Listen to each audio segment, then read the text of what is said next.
Hello there. Every week I receive questions from people all over the world that basically boil down to, how do I live a more fulfilling life?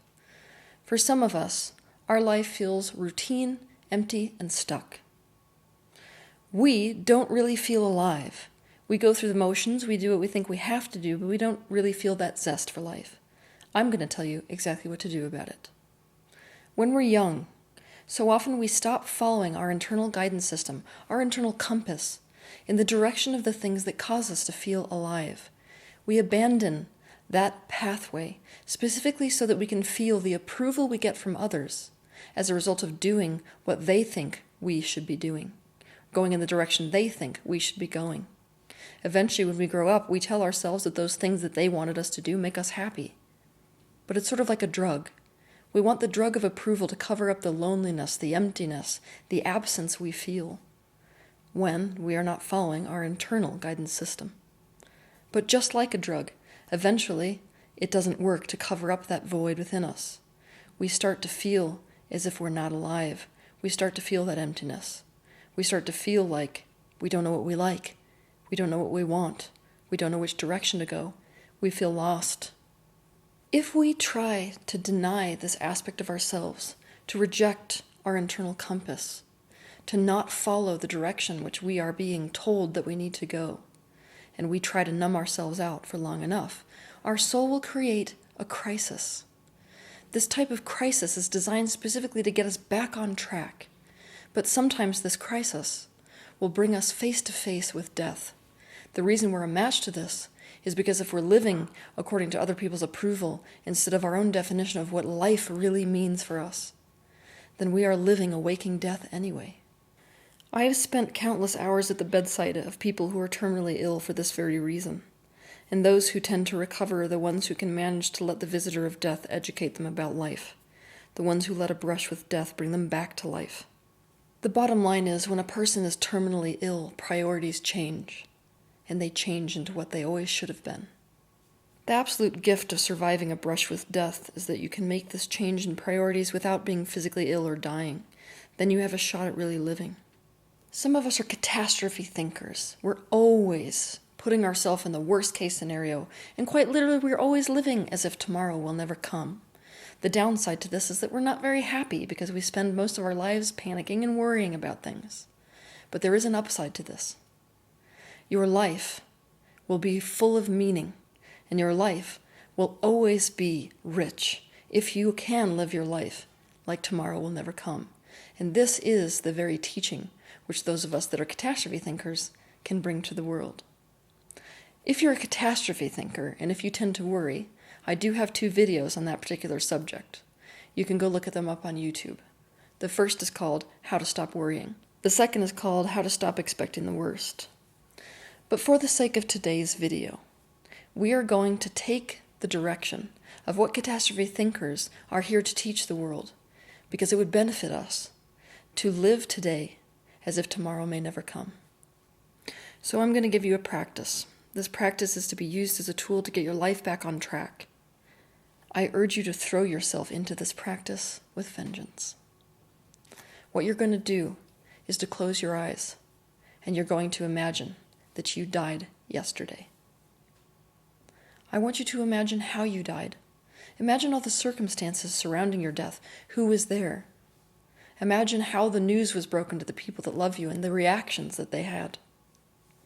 Spend some time really making this imagined experience believable and real to you. And when you are ready, I want you to ask yourself the following questions. For the sake of time consumption, I'm going to run through these questions quickly, but what I encourage you to do is to pause the video after each question so you allow yourself time to actually answer it from the core of your own being, and then resume this video for the next question once you have done that. 1. What do I regret the most about my life? 2. Who do I most want to say I love you to? 3. What am I incomplete with? Or what do I desperately wish I could have gotten complete with before I died? 4. What was I the most afraid of? And if I wasn't afraid of those things, how would my life have been different? 5. Regardless of what my priorities were while I was living, Looking back on life, what do I now see as the most important thing in my life? 6. Was there anything I worried about that in the end did not really matter once I died? 7. Is there anything I needed to say to someone but didn't? 8. Was there a time in my life that I chose something else over love? Would I have made a different choice? 9. What am I the most glad I did in my life? What was the best decision I made? 10. What were the top 3 best memories of my life, and why were they the best memories? 11. What fed my spirit? What did I love doing that I didn't do enough of? Think about those things that make you fall to your knees in awe or give you goosebumps or make you feel full of life. Why didn't I make that thing or those things the center of my life? 12. Knowing now that I could choose anywhere on earth, where would I have moved to and lived? 13. What will people remember me for? What legacy am I leaving behind? Keep in mind that the truth may not always be a positive one. 14. If I could have chosen, what legacy would I have liked to have left behind and be remembered for? 15. Now that I am dead, looking back at my life, if I could have written a bucket list, essentially a list of things I want to experience, accomplish, or do before I die, what would be on that list? 16. What life that other people lived was I envious of and didn't give myself the permission to go after? 17. Now that you are dead, what advice would you give to anyone who is living, especially your children? 18. Looking at life now that I am dead, what would I say is the meaning of life? 19. If I were given one more shot at life, what would I do differently? 20. If I were given one more shot at life, what would I now have the courage to do that I didn't have the courage to do before? Now I want you to imagine that an angel or some other transcendental being comes down and actually tells you, I'm going to give you another shot at life. You are going to wake up to live another day. Imagine this being doing so. And as you open your eyes, imagine that you are coming back to life after having died. You get to live your life from scratch. Everything was put into perspective. Look back over the answers you gave to the questions you were asked while you were dead. I am not concerned about you making the right decisions for your life. Having done this exercise, you know exactly what you're meant to do. And you also have the perspective, and potentially even the courage, to do so from this point on.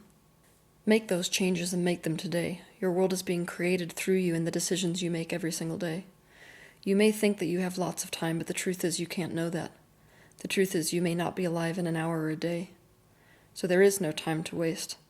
You cannot afford to live a minute of your life thinking or saying or doing something that is not worthy of your life.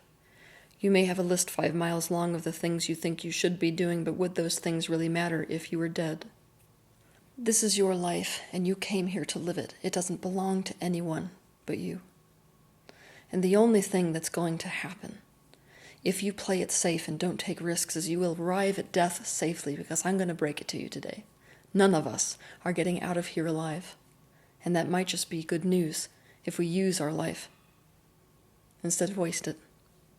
All of us need to start living our lives as if next year may never come.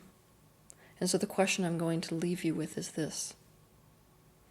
If you were going to die tomorrow, what would you do with today?